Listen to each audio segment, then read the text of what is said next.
Now I want to roll through some replacements here for Brian Daboll, because I think there's a lot of guys that are going to want this job, because it's the New York Giants, right? It's New York. There appears to be a franchise quarterback in place on a rookie deal. There's talent on this team, right? They got a left tackle in Andrew Thomas. They can get after the passer. Abdul Carter is going to be a really good player. Obviously, you got Malik Neighbors there on the outside who has the injury, but, he's expected to come back next year, and he's a really good player. The running back spot, Scadaboo. He looks like he's a solid player. So there's a lot to build around there, and I think if you're a coach, you definitely have a lot of consideration when it comes to potentially wanting to be the next guy in New York. Obviously, Mike Kafka is their interim guy, and we'll see how he does. You got to be careful with the interim stuff, right? He's going to have an opportunity here to win over the locker room. He's going to have an opportunity to win over the fan base. He's going to have an opportunity to win games. Obviously no Jackson Dart this week, but he probably will be back after that. And, you got to be careful when we got the interim head coach, because everybody loves the interim when they're winning, right? But I don't necessarily think it's the right move just to promote the interim guy. Be very clear here. I think it would be a mistake if the New York Giants just promote Kafka and he's the next head coach, regardless of the success he has the rest of the way. So that's a name that obviously you got to throw out there to begin with. Then, of course, is Bill Belichick. And Reed talked about this on Off the Bench. Bill Belichick at this, look, he's probably right now the greatest NFL coach of all time. I think Andy Reid is certainly closing the distance. Maybe he has surpassed him. That's an argument for a different day. But, he's up there in age, right? He's in his mid-70s, and you've got the distractions off the field, right? He's free to do whatever he wants. He wants to date a 24-year-old. You can go out there and date a 24-year-old. But NFL teams aren't going to want that baggage. They're not going to want to have to deal with that, because that will always be a storyline wherever Bill Belichick goes throughout the rest of his career. Oh, what's his girlfriend doing? Oh, let's cut to his girlfriend here on this TV broadcast. And when you're in the NFL, there's no time for funny business like that. And honestly, it's probably driving Carolina crazy, right, that he's in, doing this, and just kind of, it's just it's a distraction, right, is the simplest way you could put it. It is a distraction. Again, free to do whatever he wants. That's fine. I'm not going to sit here and judge him. Do I think it's a little bit weird? Yes, I think it's a little bit weird, but he's free to do whatever he wants. But his whole thing in New England was no distractions. Well, that's as big of a distraction as you could come up with when you're doing something like that. But even putting that aside, right, we talk about this with Brian Kelly, how he just wasn't a pleasant human being to be around, right? And ultimately, when things went bad, he was out quickly. Zach Taylor, things haven't been good. He's a great human being. He's still here, right? Bill Belichick, you can act how you want with the media. You can, be just kind of an unpleasant person, but if you're winning, it's fine. Well, the second he stopped winning in New England, he's gone. And I just don't think New York is going to want to do that, right? Obviously, there are ties, right? Belichick's going to want the job, obviously. He has ties to the Giants organization, the ownership family. There is a relationship there. But I just think there's so many other candidates that you would rather go to, and you just don't want to have to deal with the whole mess that is Bill Belichick right now. So that's a no for me. Spags is another guy. Look, he's tremendous as a defensive coordinator for the Kansas City Chiefs. Obviously, he has been a DC for a while, and that's telling, right? Because usually when you have a coordinator that is orchestrating a unit that is just executing at a super high level, and that's something the Chiefs defense has done for quite some time. Their hat is getting thrown in the ring for these head coaching openings, and you haven't really had that with Spags. Obviously, he was once a head coach years ago, I think like 2011 with the St. Louis Rams. Absolute disaster, right? So, that obviously didn't go well. That was a long time ago, but he's gotten some interviews. He has an interview with the Giants previously, so maybe that's a name they interview again, but some people are just meant to be coordinators, right? And, I'm sure he wants probably another chance. If I was with Patrick Mahomes and Andy Reid in Kansas City winning world championships, I probably would be content. He's making 7 figures, right? He's had a great career, and that's a place where everybody loves him and everybody respects him. Does he want to challenge himself again and be a head coach? Maybe, but again, if I'm the Giants, there's a reason why he hasn't been hired as a head coach here recently. This one's interesting. Lou Anarumo. Longtime Bengals defensive coordinator, now currently the DC in Indianapolis, doing a terrific job as their DC. Has lots of connections to New York, has previously coached there before, has ties to Joe Shane. They were together like 6 years, I think, 5-6 years in Miami. And Anarumo's son is actually a scout for the New York Giants. And if you remember here in Cincinnati, when the defense was playing well around the Super Bowl, people were talking about, Lou Anarumo being a head coach, right? I remember he interviewed for the Arizona Cardinal job. Obviously didn't get it, but there was a point where he was like, yeah, he was a candidate to be a head coach. And then the defense started playing bad the past few years, and then he gets fired as the DC. But now I'm not surprised that he's getting head coaching love once again.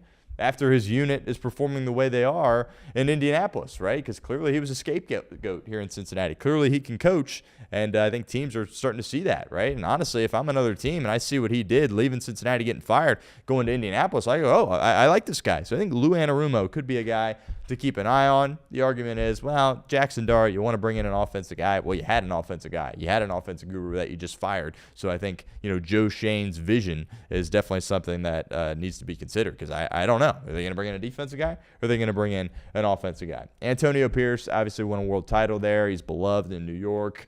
He was the interim guy in Vegas, and then remember what I was just talking about earlier with Kafka. He was the interim guy. The interim tag gets removed. He's the guy. And how'd that go? Yeah, he went, 3-14? It was a disaster. Look, I would not hire Antonio Pierce. That would be a massive mistake if you're the New York Giants. This name's interesting. Mike McCarthy, right? Now, I know that's not a quote-unquote sexy name or a big-time name or a young, upcoming guy. All he does is win. That's all he does is win. And he was kind of, put in a bad spot there in Dallas. All he was doing was winning 12 games. Couldn't win in the postseason, and that certainly is significant. But winning 12 games with all the distractions there in Dallas with Jerry, won all those games in Green Bay. You could say, well, he should have had more success, should have won more postseason games. Only has the one Super Bowl. Well, he does have the Super Bowl, and he's won a ton of games. If I am Mike McCarthy, 100% will be a head coach in the NFL next year. Candidly, I was surprised he wasn't this year, to be honest with you. If I'm the Titans, I want him. Right? If I'm the Giants, I'm calling him. Right? Is he like the guy that's going to lead you to a world championship and years of winning for 5 to 10 years? Don't have to get carried away, but he's going to stabilize your organization. That's what the Giants need, because they got pieces. As I mentioned, they got the left tackle, probably have the quarterback, have a weapon, have a defense. Just need somebody to come in and stabilize it. I think McCarthy could do that. He's a guy to consider, and I would be shocked if he wasn't a coach in the NFL next year. Cliff Kingsbury, next up here. I talked about how some guys they're good coordinators, but they're not great head coaches. When Kingsbury was at Texas Tech, it's okay. Like, obviously, I had Mahomes. That was great. Didn't equate to a lot of winning. In Arizona, did it equate to a lot of winning? No, right? He does a good job as a play caller for Washington. Obviously, they're struggling with Jaden Daniels here at this point, but he's kind of one of those guys where it's like, I don't know if he's a head coach. Good play caller, great with quarterbacks, good to have in the building. Don't know if he's a head coach. I'd stay away from Cliff Kingsbury there as well. This guy's interesting. Jeff Hafley, defensive coordinator for the Green Bay Packers, has head coaching experience. He was at Boston College. He didn't win at Boston College, but look, you could put Nick Saban at Boston College, and I would question if they'd be able to win there. Right? It's just a tough place. Done a great job as the DC in Green Bay. Was excellent as the DC at Ohio State. I think he was only the DC for 1 year, but he was tremendous there. Talk about the Bengals job potentially coming open. If it did, Hafley's a guy that I would have my eye on. I think he's going to be a head coach in the NFL. It's only a matter of time. Will it be next year? I don't know. But Jeff Hafley, I like him a lot, and he's a name to monitor here as well. And another guy that kind of fits that bill is Jesse Minter, who, of course, is the DC for the Chargers. He's going to get a lot of interviews this year. He probably will be hired as a head coach. Had success at Michigan. How would it translate to the NFL? It's translating well with the LA Chargers. I personally like Hafley more. But I think Minter's going to get an opportunity, and we'll see what he can do, right? He kind of seems like that next Mike McDonald type of guy, right? That works with the Harbaughs at Michigan with the Ravens, right? Or and then ultimately is head coach. So I think Minter's name is one that's going to get thrown around a lot. Also, Mike Tomlin is interesting, right? I've said this for a while now. Pittsburgh, are they going to lose out? No, but like if they go 8-9 instead of 9-8 this year, would you be surprised? I would not. I think Pittsburgh would be fine with him staying forever, to be honest with you. But I think at some point you just need to change some things up. And maybe Tomlin feels that way. Maybe he doesn't. I don't know. The Pittsburgh Steelers are so proud that they only had these 3 coaches. But I don't know. I feel like sometimes you got to just turn over a new leaf and maybe move on. Maybe I'm wrong.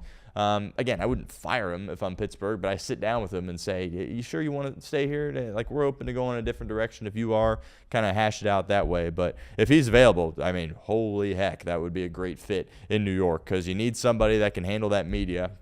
Mike Tomlin can handle the New York media, right? You give him a young quarterback, Jackson Dart, right? You give him an already solid defense. You just need him to be that CEO and, make sure guys are ready to go on game day and just kind of operate from a bird's eye view and just, be the CEO of the team. And that's something he's great at. He's great at the rah-rah stuff too. So I think Tomlin would be a tremendous fit with New York. LaFleur, another guy, we talked about this one off the bench. If the Packers fire him, one, I would be shocked. Two, it would be stupid. But if LaFleur is available, you're the Giants, you're picking up the phone, you're calling immediately. You're the Titans, you're picking up the phone, you're calling immediately. If LaFleur somehow is not the Green Bay coach next year, he will be a head coach in the NFL somewhere else. I guarantee that. And a couple of wild card names. There's some people out there that think there's going to be one coach that jumps from the collegiate level to the professional level at some point going into next year. Obviously, Lane Kiffin is the top of that list. It's up to Lane what he wants to do, because he's got, I don't know if I can remember a guy having this many options, right? LSU wants him, Florida wants him, Penn State wants him, Ole Miss wants him, right? I bet the Giants want him to some degree. I bet they want to interview him. Maybe not want him for sure, but they probably want to interview him. If the Dolphin job came open, they would have interest there as well. So he's got a lot of different opportunities here, and it will be fascinating to see where he goes, or if he comes back to Ole Miss. I think that's a possibility there as well, because if he comes back to Ole Miss and just keeps doing what he's doing, they'll build a statue for him there. He'll be a legend there forever. But he's got some feistiness to him. He's a very, intense competitor. I bet he wants to dip his toe into the NFL again at some point. And sometimes in this business, you just got to, when you have your opportunity, you got to do it. He can't be in a spot where he goes, that'll be there for me 7-8 years from now, and then I'll try then. Because what if you keep losing at Ole Miss? Shoot, what if you get fired at Ole Miss and then 7-8 years, nobody in the NFL has any interest in you? So, when you're a hot candidate, sometimes you got to go. Obviously, Ben Johnson did not go, and he stayed a hot candidate. But I think that isn't always the case with these coaches. So that's an interesting one. But the other college guy is Marcus Freeman. He's outstanding. He's in his late 30s. He's a young guy. It's interesting because his name was floated around for the Bear job last year as well. Again, one of those guys, you stay at Notre Dame, they'll build a statue for you. You'll win games. I think Marcus Freeman could win a national title at Notre Dame. He was very close last year, and he kind of ran into a buzzsaw there with Ohio State. But does he have NFL interest? I don't know. Again, if I'm LSU, Penn State, and Florida, I'm calling him. Hey, you got any interest in leaving Notre Dame if we give you a bit of a raise here? So Marcus Freeman's an interesting one there as well. But I kind of feel like this year there will be somebody that makes the jump from college to the NFL. And those are the two names that I would consider the most, Lane Kiffin and Marcus Freeman.